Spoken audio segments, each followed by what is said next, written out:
आज हम सीटेट में पूछे जाने वाले हिंदी भाषा में जो पूछे जाते हैं प्रश्न, भाषा शिक्षा शास्त्र में सीखना और अधिग्रहण को देखते हैं। सीखना क्या है? अर्थ शिक्षा मनोविज्ञान में सीखना एक अति महत्वपूर्ण विषय है। अतः मनोवैज्ञानिकों ने सीखने को वैज्ञानिक ढंग से परिभाषित करने की कोशिश की है। समान अर्थ में सीखना व्यवहार में परिवर्तन को कहा जाता है। क्या है? समान अर्थ में सीखना व्यवहार में परिवर्तन को कहा जाता है। ये आपका प्रश्न सेम ऐसे ही आया था, सीखना क्या है? तो आपका ऑप्शन में रहता है व्यवहार में परिवर्तन। परंतु सभी तरह के व्यवहार में हुए परिवर्तन को सीखना नहीं कहा जा सकता है। मनोविज्ञान में सीखने से तात्पर्य सिर्फ उन्हीं परिवर्तनों से है जो अभ्यास या अनुभव के फलस्वरूप होता है तथा जिसका उद्देश्य बालक को समायोजन में मदद करना होता है। मतलब सीखने का जो तात्पर्य है मनोविज्ञान में वो है व्यवहार में परिवर्तन। लेकिन हम सभी परिवर्तनों को नहीं कह सकते हैं। केवल मनोविज्ञान में जो सीखने का तात्पर्य है वो अभ्यास या अनुभव के फलस्वरूप जो सीखा जाता है उसी को हम सीखना कहते हैं, जिसका उद्देश्य क्या रहता है? बालक जो है समायोजन कैसे कर रहा है उसमें उसको उस सीखने का जो फल मिलता है उसका वो मदद लेता है अपने समायोजन में। अब इसकी परिभाषाएं देख लेते हैं।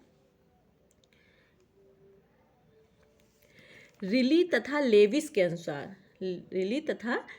के अनुसार अभ्यास या अनुभूति से व्यवहार में धारण योग्य परिवर्तन को सीखना कहा जाता है। लिली तथा लेविस के अनुसार अभ्यास या अनुभूति से व्यवहार में धारण योग्य परिवर्तन को क्या कहा जाता है?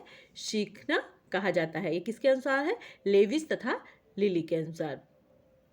फिर हम लिखते हैं थॉर्नडाइक के अनुसार उपयुक्त अनुक्रिया के चयन तथा उससे उत्तेजना से जोड़ने को अधिगम कहते हैं।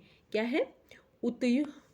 उपयुक्त अनुक्रिया के चयन तथा उसे उत्तेजना से जोड़ने को अधिगम कहते हैं। जो अनुक्रिया उसकी होती है, जो उस समय वो कोई भी बालक अनुक्रिया करता है, वो जब उसकी उत्तेजना से जुड़ जाती है तो क्या हो जाता है? अधिगम हो जाता है। ये आपका थॉर्नडाइक का विचार है। अब आगे देखते हैं हम स्किनर के विचार को। देखते हैं हम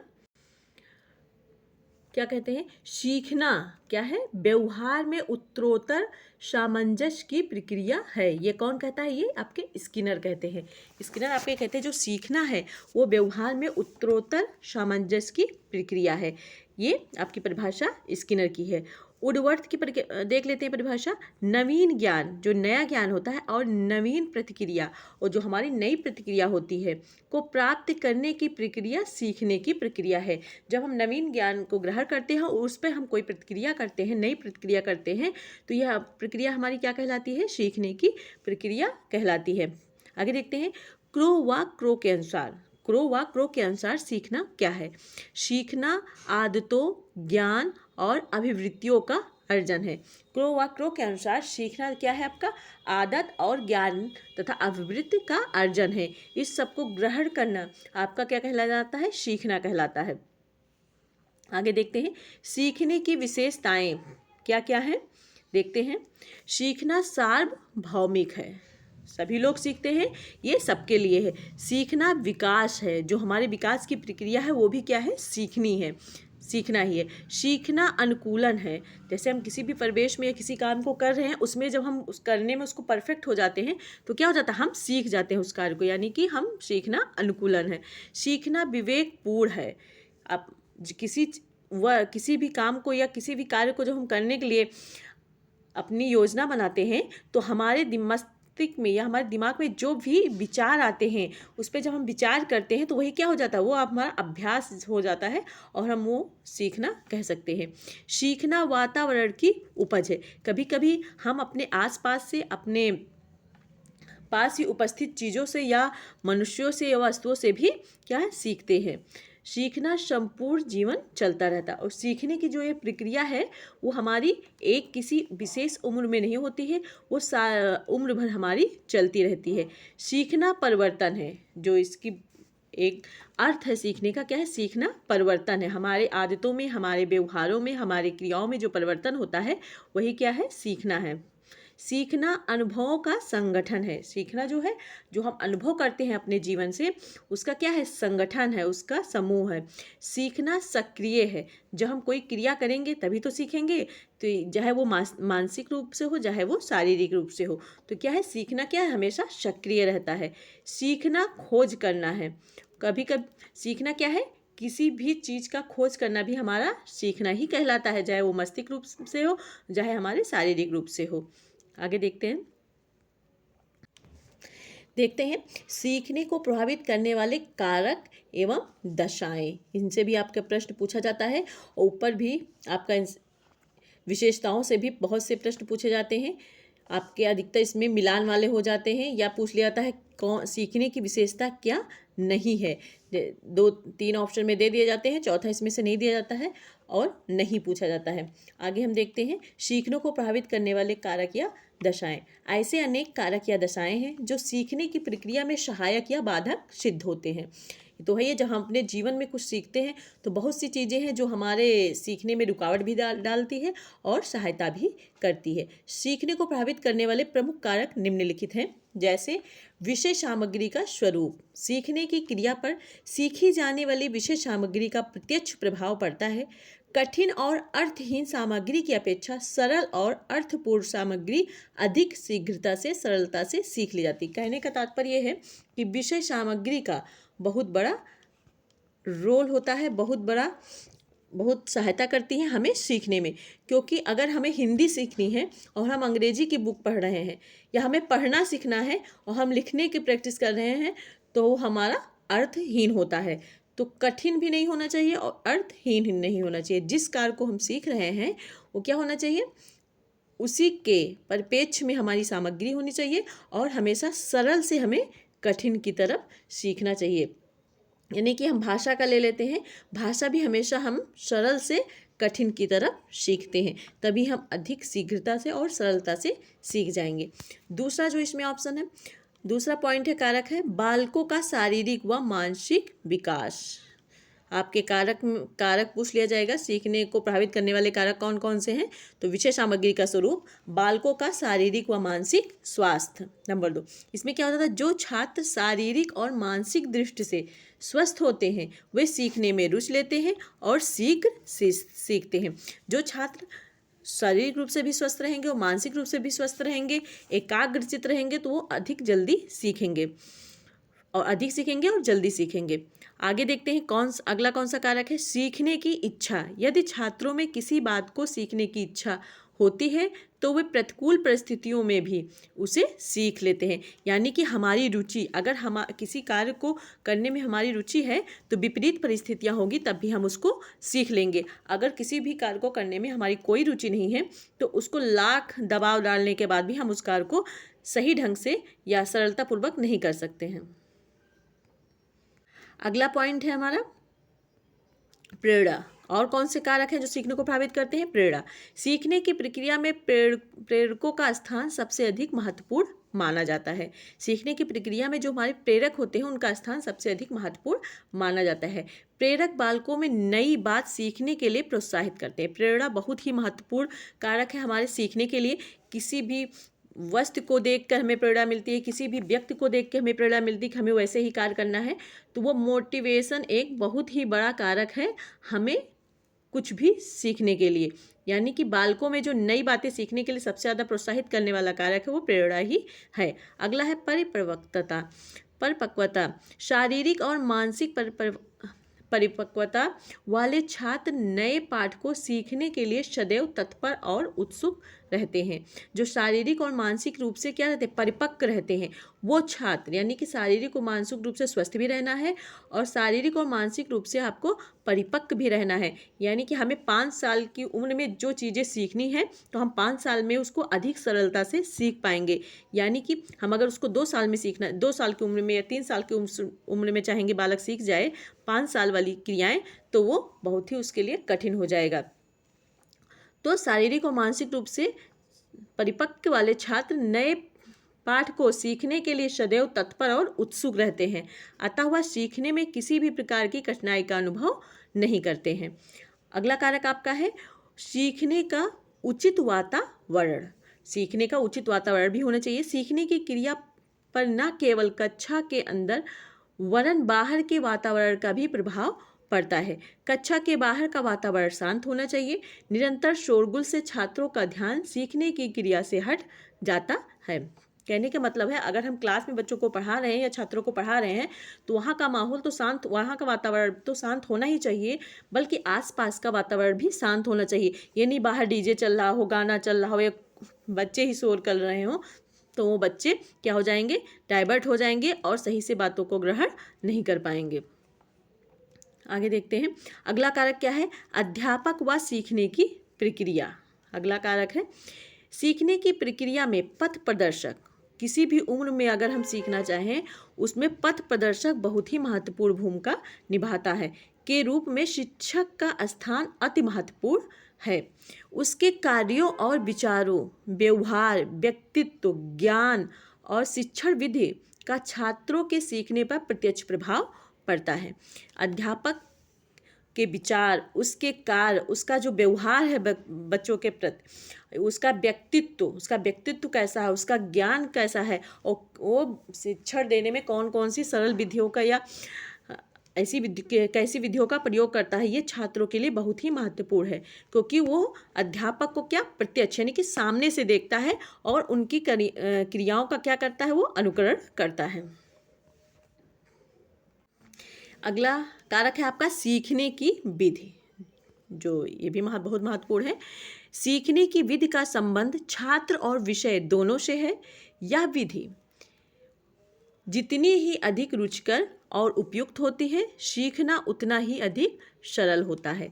इसीलिए प्रारंभिक कक्षाओं में, यानी कि शुरुआत की कक्षाओं में जब बच्चे जाते हैं स्कूल में, तो प्रवेश लेते हैं, तब खेल और करके सीखना, तब क्या होता है, खेल और करके सीखना विधियों का प्रयोग किया जाता है। और उच्च कक्षाओं में पूर्ण, सामूहिक और सहसंबंध, यानी कि जब पहली बार बालक या छात्र जाता है विद्यालय, तो खेल और करके सीखना, उसके लिए इन विधियों का ज़्यादा महत्व रहता है। और फिर उच्च कक्षाओं में जाता है तो पूर्ण, सामूहिक और सहसंबंध, एक दूसरे के साथ मिलकर सामूहिक अपने अपने विचारों को रखकर वार्तालाप करके वो इन विधियों का प्रयोग करके वो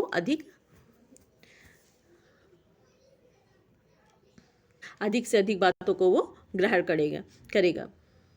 यानी कि शुरुआत में बालक जब प्रारंभिक कक्षाओं में रहता है तो खेल और करके सीखना रहता है उसको। उसके बाद उच्च कक्षाओं में पूर्ण और सामूहिक तथा सहसंबंध विधियों का प्रयोग किया जाता है। तो हमने देखा सीखने का क्या अर्थ है मनोविज्ञान में, शिक्षा मनोविज्ञान में सीखने का क्या अर्थ है, और इसकी परिभाषाएं हमने देखी, थॉर्नडाइक की, स्किनर की, वुडवर्थ की, और हमने क्रो की भी परिभाषाएं देखी। सीखने की विशेषताएं भी हमने देखा, और सीखने को प्रभावित करने वाले प्रमुख कारकों को भी हमने, या दशाओं को भी हमने देखा, जैसे विषय सामग्री का स्वरूप, बालकों का शारीरिक व मानसिक स्वास्थ्य, नंबर 3 सीखने की इच्छा, नंबर 4 प्रेरणा, नंबर 5 परिपक्वता, नंबर 6 सीखने का उचित वातावरण होना चाहिए, नंबर 7 अध्यापक व सीखने की प्रक्रिया, नंबर 8 सीखने की विधि। सीखने की प्रभावशाली विधियों को हम देखते हैं। किसी नई क्रिया या पाठ को सीखने के लिए विभिन्न विधियों का प्रयोग किया जाता है। हम इनमें केवल उन विधियों का वर्णन कर रहे हैं जिनको मनोवैज्ञानिक प्रयोगों के आधार पर अधिक उपयोगी और प्रभावशाली माना जाता है। ये विधियां हम इस प्रकार हैं, देखते हैं। नंबर 1 है करके सीखना। करके सीखना सबसे प्रभावशाली विधि है। जैसे learning by doing. Doctor mesh का कथन है, स्मृति का स्थान मस्तिष्क में नहीं वरन शरीर के अवयवों में है। यही कारण है कि हम करके सीखते हैं। जो मेश हैं वो कहते हैं जो हमारी स्मृति है, जो हमारे ध्यान है, वो क्या है, याद करने की जो शक्ति है वो कहाँ है, वो मस्तिष्क में नहीं है वरन शरीर के अवयवों में है। इसीलिए वो करके सीखते हैं। दूसरा आपका है निरीक्षण करके सीखना। इसमें क्या हो जाता है, योकम एवं शिप्सन, इनके अनुसार इन्होंने लिखा है, निरीक्षण सूचना प्राप्त करने, आधार सामग्री एकत्र करने और वस्तुओं और घटनाओं के बारे में सही विचार प्राप्त करने का साधन है। इनके अनुसार क्या है, निरक्षर निरक्षर सूचना प्राप्त करने, आधार सामग्री एकत्र करने और वस्तुओं तथा घटनाओं के बारे में सही विचार प्राप्त करने का साधन है। जो निरक्षर है आपका करके सीखने में, वो बहुत ही महत्वपूर्ण भूमिका निभाता है इनके अनुसार। आगे देखते हैं, परीक्षण करके सीखना।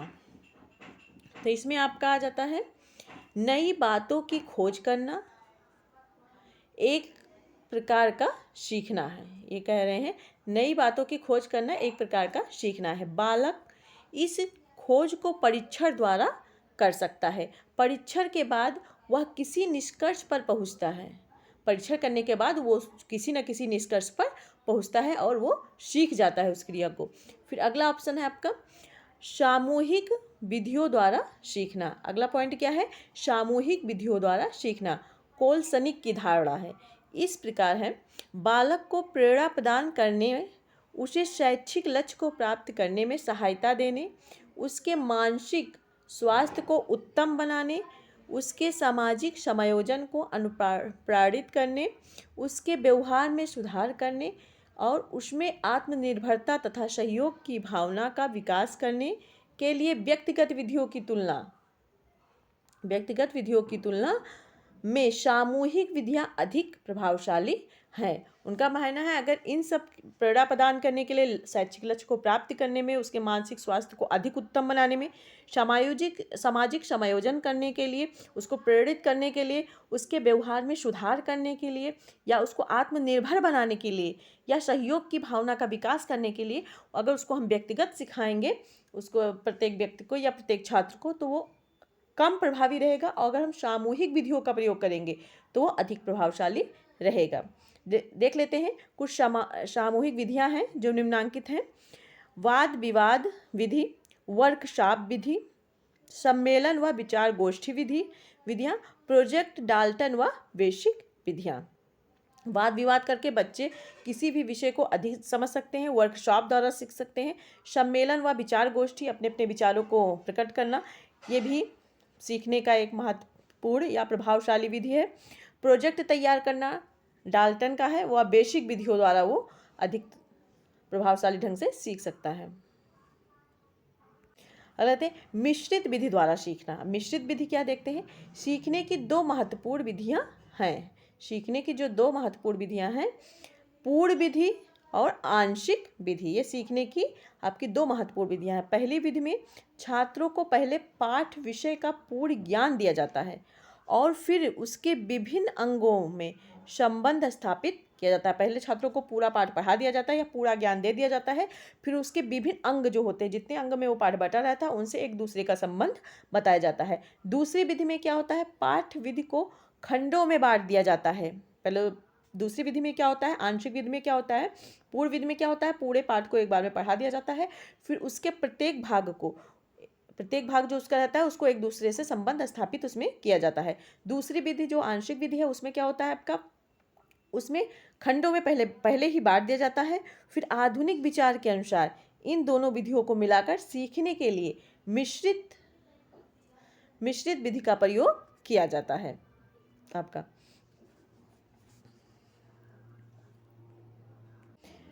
फिर हम देखते हैं सीखने की स्थिति का संगठन। अगली विधि कौन है प्रभावशाली आपके, सीखने की स्थिति का संगठन। सीखने के कार्य को सरल और सफल बनाने के लिए सबसे अधिक आवश्यक है सीखने की स्थिति का संगठन। क्या है, सीखने की स्थिति का संगठन। यह तभी संभव हो सकता है जब विद्यालय का निर्माण इस प्रकार किया जाए कि उसमें सीखने की सभी क्रियाएं उपलब्ध हों और सीखने की सभी विधियों का प्रयोग किया जाए। सीखने की स्थिति का संगठन मतलब क्या होता है, ये उस स्थिति के लिए है जब विद्यालय का निर्माण जो हुआ हो, वहाँ सभी प्रकार सीखने की सभी क्रियाएं जो है क्या है, उपलब्ध हो और सीखने की सभी विधियों का प्रयोग किया जाए। सीखने के नियम और सिद्धांत में देख लेते हैं हम। सीखना जीवन प्रयत्न चलने वाली प्रक्रिया है, ये हमने पहले भी आपको बता दिया है। सीखना क्या है, हम जीवन भर सीखते ही रहते हैं, कुछ ना कुछ सीखते ही रहते हैं। व्यवहार में कोई भी अपेक्षाकृत अस्थायी परिवर्तन अधिगम है। व्यवहार में हमारे कोई भी अपेक्षाकृत जो अस्थायी परिवर्तन है वो क्या है, अधिगम है। यह पहले सीखी क्रिया या अनुभव का परिणाम है। जो हमारे व्यवहार में अस्थायी परिवर्तन होता है वो पहले में की गई किसी भी क्रिया या अनुभव का क्या होता है, परिणाम होता है। सीखने के नियम सिद्धांतों की रचना मनोवैज्ञानिकों ने की है। जो सीखने के नियम है तथा इसके जो सिद्धांत है मनोवैज्ञानिकों ने की है। इन नियमों व एवं सिद्धांतों का संक्षिप्त विवरण निम्न प्रकार से हम दे सकते हैं, देखते हैं। थॉर्नडाइक के सीखने के नियम। थॉर्नडाइक ने सीखने के कौन कौन से नियम दिए हैं हम देखते हैं।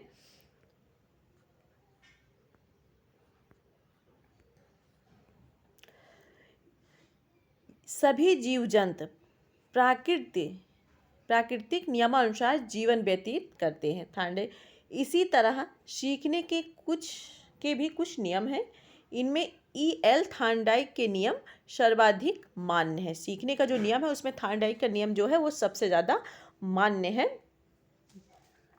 इनमें 3 मुख्य और 5 गौण नियम है। इसमें इनके नियम में क्या है, 3 मुख्य और 5 गौण नियम है जो निम्न है।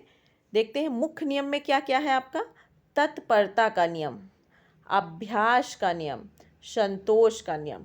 मुख्य नियम में थॉर्नडाइक के मुख्य नियम में कौन कौन सा है सीखने के नियम में, तत्परता का नियम, अभ्यास का नियम और संतोष का नियम।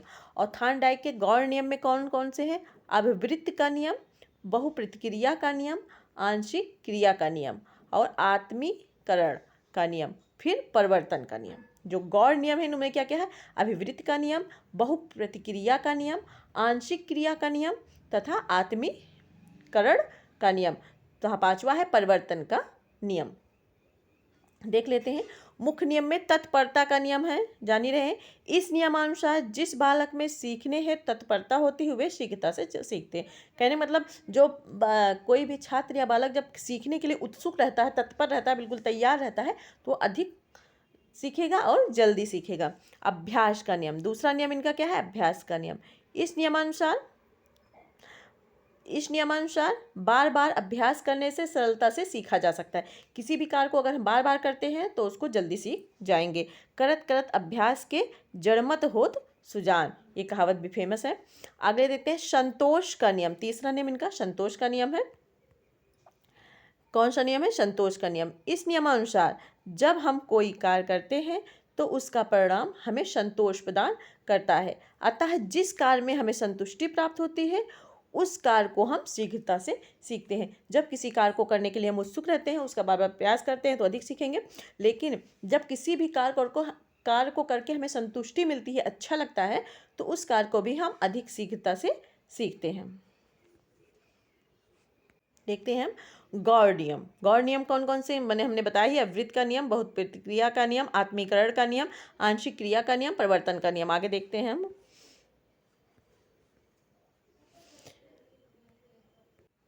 धन्यवाद। इसके